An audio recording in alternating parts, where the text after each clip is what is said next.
Bizga sog' bo'lib barsiz.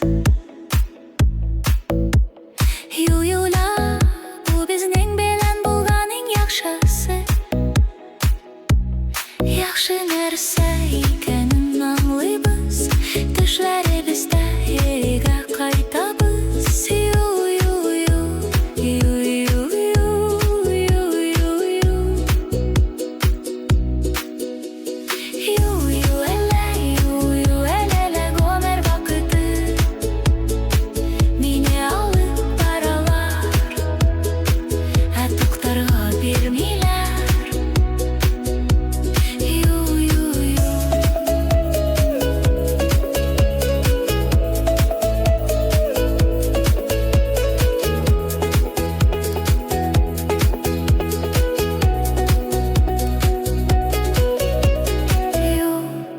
Yo'l bizga sog' bo'lib barsiz.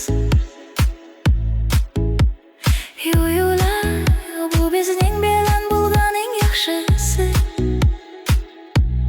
Yaxshi narsa ekan.